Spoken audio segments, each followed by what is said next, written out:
தாவேகா தலைவர் விஜய் பெரம்பூரில் வேட்புமனு தாக்கல் பண்ணி முடிச்சாரு. அதுக்கப்புறம் அதை சுற்றி ஏகப்பட்ட விஷயங்கள் ஓடிட்டு இருந்தது, ஏகப்பட்ட கான்ட்ராவர்சி. இதையெல்லாம் தாண்டி அதுக்கப்புறம் அவருடைய பிரச்சாரம் ரத்து செய்யப்பட்டது. இன்றைய தினம் திருச்சியில் வேட்புமனு தாக்கல் செஞ்சுட்டு ஒரு மிகப்பெரிய பிரச்சார கூட்டத்திலையுமே அவர் பங்கெடுத்தார். சாலை நெடுகிலும் மக்கள் மிகப்பெரிய உற்சாகத்தோட வரவேற்பு கொடுத்தாங்க.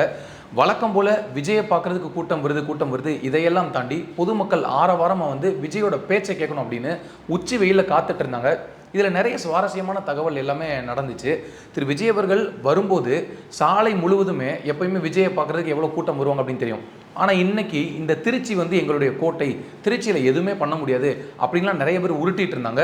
குறிப்பாக திருச்சியில் இருக்கக்கூடிய முக்கியமான அமைச்சர் KN நேரு அவர் என்ன சொன்னார், இங்கே தளபதி ஆணையிட்டால் போதும், வெற்றியை கொண்டு பாதத்தில் நாங்கள் சமர்ப்பிப்போம் அப்படின்லாம் சொன்னார். ஆனால் அந்த திருச்சி கோட்டையிலே இது உண்மையிலே திருச்சியா இல்லை தாவேகா கோட்டையா அப்படின்ற அளவுக்கு மிகப்பெரிய அதிர்வலை ஏற்படுத்தியிருக்காரு தாவேகா தலைவர் விஜய். இன்னைக்கு வேட்புமனு தாக்கல் செய்யறதுக்காக திருச்சி கிழக்கு தொகுதியில் போய் காலையில் வேட்புமனு தாக்கல் பண்ணி முடிச்சாரு. வேட்புமனு தாக்கல் பண்ணி முடிச்ச உடனடியாக அங்கிருந்தே பிரச்சாரத்தில் பங்கெடுக்க ஆரம்பிச்சாரு. வாகனத்தில் வந்துட்டே இருக்காரு. வந்துட்டு இருந்தவர் இவருக்கு விஜய்க்கு ஏகப்பட்ட கண்டிஷன்ஸ் போட்டிருந்தாங்க. அதை நம்ம யாருமே மறுக்க முடியாது. வேன்லேருந்து வெளியில் வரக்கூடாது, உள்ளுக்குள்ளேயே உட்காந்துருக்கணும், கையை அசைக்கணும் அப்படின்னு. விஜய் பார்த்தார் ஒரு 2 நிமிஷம், கையை அசைக்கிறாரு. பெருசாக அவரால் மக்களை ரீச் பண்ண முடியல, அது ஒரு இடையூறாக இருக்குது அப்படின்னு சொல்லிட்டு நேராக கேரவனில் இருந்து வெளியில் வர ஆரம்பிச்சாரு. அங்கேருந்து கையை அசைச்சிட்டே வந்தார். உச்சி வெயிலில் கூட பொதுமக்களுமே நம்மளை பார்க்க தான் வெயிலில் நிற்கிறாங்கன்னு சொல்லி இவரும் தன்னை வருத்தி கொண்டு பிரச்சாரத்தில் வந்தார். அவர் பேசின விஷயங்கள் தான் இன்னைக்கு வழக்கம் போல டிஎம்கேவுக்கு ஒரு ஷேக் கொடுத்துருக்கு. டிஎம்கேனாலே என்னென்ன தில்லுமுழுத்தனம் பண்ணுவாங்க அப்படின்றத வெளிச்சம் போட்டு காட்டியிருக்காரு.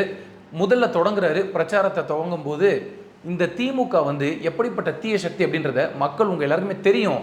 ஆனாலும் வேற வழி இல்லாமல் எவ்வளோ நாளாக வாக்கு செலுத்திட்டு இருந்தீங்க. இன்னைக்கு சிலிண்டர் அப்படின்ற ஒரு பிரச்சனை வரும்போது மத்திய அரசாங்கமும் அதை சரியாக கையாளலை, மாநில அரசாங்கமும் சரியாக கையாளலை. ஆனால் முதலமைச்சர் ஸ்டாலின் அவர்களுக்கு ஒரு கைவந்த கலை என்ன அப்படின்னா, இல்லாததை, முடியாததை, செய்ய முடியாததை எல்லாத்தையுமே மிகப்பெரிய வாக்குறுதியாக கொடுத்து மக்களை ஏமாற்றுவாங்க, ஒரு ஆசையை தூண்டி விடுவாங்க. அப்படி தான் போன முறை இவங்க ஆட்சிக்கு வந்தாங்க. நான் தான் கேட்குறேன்ல, நீட் தேர்வு ரத்து என்னாச்சு அப்படின்னு கேட்குறாரு. அதே போல் மானியமாக நாங்கள் கேஸ் சிலிண்டருக்கு 100 ரூபா கொடுப்போம்னு சொன்னீங்க, அது என்னாச்சு? இது எல்லாமே இவங்களுடைய கட்டுக்கதைகள் தான். இப்போ அடுத்தபடியாக இன்னும் பல கதைகளை கொடுக்கறதுக்கு இவர் ரெடி ஆகிட்டாரு. அது எல்லாமே வெறும் கதைகள் தான், வாக்குறுதிகள் கிடையாது அப்படின்னு சொன்னார். அதே போல் நான் உங்களுக்காக அரசியலுக்கு வரணும்னு நான் நினச்சேன், மீண்டும் மீண்டும் பதிவு பண்ணுறாரு. எவ்வளவோ வசதியான வாழ்க்கையெல்லாம் தூக்கி போட்டு நான் வந்தேன்னு. இதை பல பேர் எப்படி விமர்சனம் பண்ணுறாங்கன்னா, அரசியலுக்கு எதுக்கு வசதியான வாழ்க்கையை தூக்கி போட்டேன்னு டீகோட் பண்ணிகிட்டே இருக்காரு அப்படின்னு கேட்குறாங்க. உண்மையாக யோசிச்சு பார்த்தா விஜய் ஒரு நல்ல சொஃபஸ்டிகேட்டடான லைஃப்பில் இருக்காரு. அவர் ராஜ வாழ்க்கை வாழ்கிறாரு. அவரால் மக்களை வெளியிலலாம் சந்திக்க முடியாது, பனையூரை விட்டு வெளியவே வரமாட்டார், பிரச்சாரத்துக்குலாம் போக மாட்டார், வெயில் சேராது இப்படின்னு அற்ப குற்றச்சாட்டுகளை வச்சுட்டு இருந்தாங்க. ஆனால் நம்ம அன்னைக்கே சொன்னோம், திரு விஜய் அவர்கள் களத்தில் இறங்கி நடக்க ஆரம்பிச்சார்னா, பேச ஆரம்பிச்சார்னா, கையசைச்சார்னா கூட அது பிரேக்கிங் நியூஸாக இருக்கும். ஒட்டுமொத்த மீடியாவையுமே தன்னோட கைக்குள்ளே கொண்டு வந்துடுவார் அப்படின்றத நம்ம அன்னைக்கே சொன்னோம். அது போல தான் இன்னைக்கு இருக்குது. எந்த சேனலை எடுத்தாலும் காலையில் விஜய் கேட்டை திறந்து வீட்டுக்குள்ளே கார் வெளியில் வர்றதுலேருந்து அவர் இந்த நொடி பிரச்சாரம் போகிற வரைக்கும் எல்லாத்தையும் லைவ் கவரேஜ் பண்ணுறாங்க. இதுதான் ஒட்டுமொத்த அரசியல்வாதிகளுக்கும் மிகப்பெரிய ஒரு கடுப்பை ஏற்றுது. என்னடா எல்லாருக்கும் இல்லாத ஒரு ஊடக வெளிச்சம் அவருக்கு கிடைக்குது அப்படின்னு. சரி, நடிகர்னு சொல்லி முத்திரை குத்திட்டு இருந்தாங்க. அவரை பார்க்க கூட்டம் வரும் அப்படின்னு சொன்னாங்க. ஆனால் உச்சி வெயிலில் இவர் என்ன பேச போகிறாரு, என்ன அரசியலை முன்னெடுக்க போகிறாரு, திருச்சியில் என்ன விஷயங்கள் பேச போகிறாரு அப்படின்னு பார்க்கறதுக்காக வெயிலில் காத்துட்டு இருக்காங்க மக்கள் எல்லாரும். கிட்டத்தட்ட அந்த கூட்டம் முழுவதுமே தாவேகாவின் தொண்டர் படை போல இருந்தது. ஆனால் பொதுமக்களுமே அதில் இருக்கிறாங்க.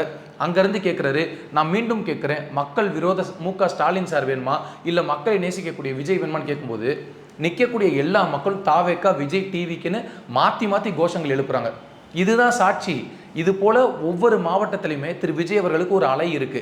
அது எந்த மாதிரியான வாக்குகளை கொண்டு போகும் அப்படின்றத பலமுறை சொல்லியாச்சு, அது காலம் தீர்மானிக்கும். ஆனால் திரு விஜய் அவர்கள் அந்த திருச்சி மண்ணில் போய் நிற்கும் போது, திருச்சி எங்கள் கோட்டை, பாரம்பரியமாக நாங்கள் தான் ஜெயிக்கிறோம், இந்த அரித்மெட்டிக் கால்குலேஷன் எல்லாத்தையும் உடச்சி எறிவேன் அப்படின்றத அந்த களத்தில் நிரூபிச்சிருக்காரு.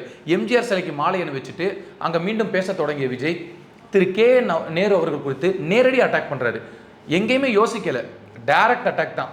அவர் சொல்கிறாரு, இந்த ஊரில் இருக்கக்கூடிய முக்கியமான அமைச்சர் நகராட்சி துறையில் எவ்வளவு பெரிய ஊழல் பண்ணியிருக்காரு, கிட்டத்தட்ட 1000 கோடிக்கு மேல ஊழல் பண்ணியிருக்காரு. இதுலயே 1000 கோடி ஊழல்னா இன்னும் எத்தனையோ துறைகள் இருக்கு. அது எல்லாத்துலயுமே இவங்க எல்லாரும் காசை அடிச்சு கொள்ளையடிக்க முயற்சி பண்ணிட்டாங்க. இந்த திமுக அரசு கொள்ளையடிக்கிறத தவிர்த்து வேற எந்த கொள்கையுமே கிடையாது. இவங்க சொல்றாங்க நம்மளை பார்த்து நமக்கு கொள்கை கிடையாதுன்னு, அப்படின்னு மக்கள் முன்னாடி மிகப்பெரிய கோஷம் எழுப்பினாரு. இதுல இன்னமும் கவனிக்கப்பட வேண்டிய ஒரு விஷயம் என்ன அப்படின்னா, மக்களுக்கு நீதி வேணும் அப்படின்னு சொல்லி தான் நான் அரசியலுக்கு வந்தேன். அதனால தான் இந்த களத்தில் இறங்கி நான் போராடிட்டு இருக்கேன்.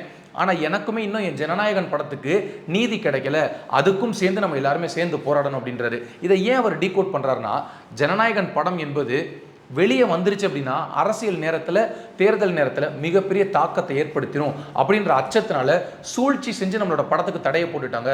விஜய் பிஜேபியை பற்றி பேசவே மாட்டாரு, பிஜேபின்ற வார்த்தையே சொல்ல மாட்டாரு, மத்திய அரசாங்கத்து மேலே சாஃப்ட் டோன் கட்டுறாரு. அதுக்கும் இன்னைக்கு முற்றுப்புள்ளி வச்சிருக்காரு. இவங்க மட்டும் கிடையாது, மற்றும் சிலர் அப்படின்னு ஒரு கூட்டணி இருக்காங்க, அதாவது இந்த என்டிஏ கூட்டணியை, அந்த கூட்டணி எவ்வளவோ முயற்சி பண்ணி பார்த்தாங்க, ஆனால் எதுவுமே நடக்கலை. ஆனால் இன்னைக்கு இவங்க எல்லாரும் ரகசிய கூட்டு வச்சிருக்காங்க, அதாவது கள்ள கூட்டு வச்சிருக்காங்க. திமுகவும் என்டிஏவும் இவங்க எல்லாரும் நடிச்சுக்கிறாங்க, அடிக்கிற மாதிரி அடிச்சுப்போம், ஆனால் நீங்கள் அப்படியே வலிக்கிற மாதிரி கத்துங்க அப்படின்னு சொல்லி இவங்க எண்ணெயை வீழ்த்துறதுக்கு தான் வேலை செய்கிறாங்க. இதில் குறிப்பாக திரு மு.க. ஸ்டாலின் அவர்கள் சொன்ன வாக்குறுதிகள் எதையுமே நிறைவேற்றலை. நேரடியாக கேட்குறாரு முதலமைச்சர் ஸ்டாலின் சார், நீங்கள் ஏதாவது ஒரு பிரச்சனை, உங்கள் குடும்பத்தில் ஒரு ரைடு நடத்துகிறாங்க, இல்லை குடும்பத்துக்கு ஏதாவது பிரச்சனை அப்படின்னா உடனடியாக டெல்லிக்கு பறக்குறீங்கல்ல, மக்கள் பிரச்சனைக்காக ஒரு முறை டெல்லிக்கு பறக்க வேண்டியதானே, இப்போ கேஸ் தட்டுப்பாடெல்லாம் ஏற்படுதில்ல, இதுக்கே நீங்கள் டெல்லிக்கு பறக்கலை அப்படின்னு பொதுமக்கள் மத்தியில் இந்த கேள்வியை முன்வைக்கிறாரு. அப்போ இது என்ன மாதிரியான ஒரு விளைவை ஏற்படுத்தும்னா, இதுவரைக்கும் இப்படி ஒரு கேள்வியை யோசிக்காத மக்கள் இருப்பாங்கல்ல, அறியாமையில், வறுமையில், அரசியல்னா என்னன்னே தெரியாது, புரிதல் இல்லாதவங்க, அப்போ அவங்க யோசிப்பாங்கல்ல, அப்போ முதலமைச்சர் அவர்கள் தன்னுடைய குடும்பத்துக்கு ஒரு பிரச்சனை அப்படின்னு உடனடியாக சென்னைக்கு டெல்லிக்கு பறக்கிறாரு, ஆனால் நமக்கு ஒரு பிரச்சனை நான் டெல்லிக்கு போக மாட்டேங்கிறாரு அப்படின்னு அதைத்தான் விஜய் எடுத்து வச்சிருக்காரு. இதை தொடர்ந்து பிரச்சாரத்தை முடிச்சுட்டு மீண்டும் ஒரு வாகன அணிவகுப்பு நடத்துறாரு விஜய். அந்த நேரத்தில் கீழே ஒரு கணவன் மனைவி வரும்போது பைக்கில் இடதுபுறம் விழுந்துடுறாங்க. விழுந்த உடனடியாக விஜய் கேரவன்லேருந்து இறங்கி ஓடி போய் அவங்கள தூக்கி விட்டு பத்திரமா வாங்க அப்படின்னு சொல்லி அவங்களை அனுப்பி வச்சுட்டு கேரவனில் ஏறி போகிறாரு. எத்தனை பேர் எத்தனை முறை ரொம்ப கிண்டல் பண்ணுறோம், விஜயை நாங்கள் கார்னர் பண்ணுறோம், அட்டாக் பண்ணுறோம் அப்படின்னு இவங்களாம் நினச்சிக்கிட்டு பாருங்க, விஜய் வந்து கண்டுக்கவே இல்லை, வண்டிக்கு பக்கத்தில் போய் விழுகிறாங்க, அவங்கள தூக்கி கூட விடலை அப்படின்னாங்க. அது எல்லாத்துக்குமே ஒரு சரியான பதிலடியை கொடுத்துருக்காரு. அதுக்கு நான் 1000 பேர் விழும்போது 1000 பேரையும் போய் தூக்க முடியாது, ஆனால் எல்லாருமே பாதுகாப்பாக வரணும் அப்படின்றது அவருடைய எண்ணம்.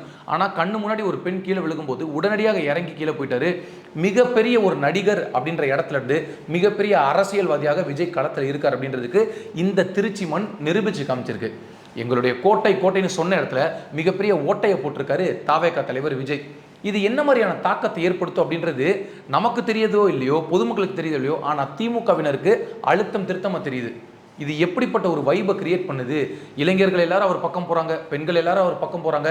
வீட்டில் நிர்வாகி, திமுக நிர்வாகி வீட்டிலேயே பெண்கள் எல்லாரும் சொல்கிறாங்களா, நாங்கள் விஜய்க்கு தான் ஓட்டு போடுவோம் அப்படின்னு. அப்போ இந்த மாற்றத்தை நோக்கி மக்கள் பயணம் செய்யும்போது விஜய் வந்து வாக்கு கேட்குறாருல. இப்போ திருச்சி கிழக்குக்கும் சரி, பெரம்பூர் மக்களுக்கும் சரி, ஒரு மிகப்பெரிய ஒரு பாசிபிலிட்டிஸ் ஜெயிக்கிறதுக்கு அதிகப்படியாக என்ன இருக்குது அப்படின்னா, எல்லாரும் சொல்கிறாங்க விஜய் எல்லாரும் நேரில் பார்க்கணும் அப்படின்ற ஒரு ஆரவாரத்தில், ஒரு எக்ஸைட்மெண்ட்டில் தான் மக்கள் வர்றாங்க. அதனால தான் வந்து அவருக்கு வந்து கூட்டம் கொடுது, மற்றபடி ஓட்டா மாறாது அப்படின்னு சொல்கிறாங்கல்ல. அந்த அதிபுத்திசாலிகளுக்கெல்லாம் நம்ம யதார்த்தமான ஒரு விஷயத்தை புரிய வைப்போம். உண்மையிலே விஜயை பக்கத்தில் பார்க்கணும், நேரில் பார்க்கணும் அப்படின்னு நினைக்கிறவங்க அந்த தொகுதியில் அவர் நின்னார்னு என்ன பண்ணுவாங்க? வாக்கு செலுத்துவாங்கல்ல. வாக்கு செலுத்தினா நம்ம தொகுதிக்குள்ளே இருப்பார்ல, ஜெயிச்சுட்டாருன்னு தொகுதிக்குள்ளே தானே இருப்பார். அந்த அடிப்படை கூட யோசிக்க மாட்டாங்களா? இது புரியாமல் விஜயை பார்க்க கூட்டம் வரும், அப்போ விஜய் தினமும் பார்க்கணும்னு நினைப்பாங்கல்ல, தொகுதிக்குள்ளே வரணும்னு நினைப்பாங்கல்ல. கொஞ்ச நஞ்ச பேச்சா, இஷ்டத்துக்கு மைக் இருக்குது, கேமரா இருக்குது, சேனல் இருக்குன்னு என்னத்தையாவது பேசுறது. விஜய் வெளியவே வரல, பனையூருக்குள்ளே இருக்காரு, பிரச்சாரத்துக்கு வருவாரானே தெரியாது. இன்னைக்கு மிகப்பெரிய கட்சின்னு சொல்லக்கூடிய தேசிய கட்சிகள்லாம் இன்னும் வேட்பாளர்கள் அறிவிக்கலை. ஆனால் விஜய் வேட்பாளர்களை அறிவித்து களத்தில் இறங்கி பிரச்சாரத்துக்கு போயிட்டு இருக்காரு. நீங்கள் எவ்வளவு தடையை போட்டாலும் சரி, இன்றைய தினம் வந்து ஒரு விஷயம் அழுத்தமாக புரிய வச்சிருக்கு. விஜயோட அடுத்த இந்த 20 நாட்கள் மிகப்பெரிய தாக்கத்தை ஏற்படுத்தும். இதுவரைக்கும் சராசரியாக எவ்வளவு வாக்குகள் வாங்குவாங்க, எத்தனை சதவீதம் வாக்குகள் வாங்குவாங்க, இதையெல்லாம் தாண்டி ஒரு மாபெரும் புரட்சியை ஏற்படுத்தி திரு விஜய் அவர்களுக்கு மிகப்பெரிய அரசியல் துவக்கம் இருக்குது. படத்தில் மட்டும்தான் ஓப்பனிங் அப்படின்லாம் கிடையாது, உண்மையிலே அரசியலையும் இவருக்கு மிகப்பெரிய ஓப்பனிங் இருக்குது அப்படின்றத களம் நிரூபித்து காமிக்கும். இதில் கூடுதலாக ஒரு சிறப்பு அம்சம் என்ன அப்படின்னா, விஜய் அவர்கள் வேட்டைக்காரன் படத்தில் ஒரு டயலாக் ஒன்று பேசுவார். பயம் எப்படியெல்லாம் வேலை செய்யுது பத்தியா பையா அப்படின்னு சொல்லுவார். அந்த டயலாக் ஏற்ற மாதிரி ஒரே ஒரு விஷயம்தான் அழுத்தம் திருத்தமாக சொன்னாங்க. திரு விஜய் அவர்களுக்கு திட்டமிட்டு பாதுகாப்பு மறுக்கப்படுகிறது, மீண்டும் ஒரு கரூர் சம்பவத்தை அரங்கேற்ற திமுக முயற்சிக்கிறது அப்படின்னு தாவேக்கால இருக்கக்கூடிய எல்லா தலைமை கழக நிர்வாகிகளும் சொன்னாங்க. சொன்ன உடனடியாக இன்னைக்கு பார்க்கும்போது முதலமைச்சர் அவர்களுக்கு எப்படிப்பட்ட ஒரு வாகன அணிவகுப்பு இருக்குமோ அது போல காவல்துறை இவர் பின்னாடியே போகுது. வண்டிக்கு முன்னாடி ஒரு 20-30 போலீஸ் நிற்கிறாங்க, பின்னாடி ஒரு 50 போலீஸ் நிற்கிறாங்க, முன்னாடி 2 வேன் போகுது, பின்னாடி 2 வேன் போகுது. இந்த பாதுகாப்பு நீங்கள் தனிப்பட்ட விஜய் அவர்களுக்கு கொடுக்கறதெல்லாம் தாண்டி மக்கள் இருக்காங்கல்ல, அப்போ அந்த மக்களை ஒழுங்குபடுத்த வேண்டிய பொறுப்புமே அந்த காவல்துறைக்கு இருக்கு. இதைத்தான் தொடர்ந்து தாவேக்காவினர் சொன்னாங்க.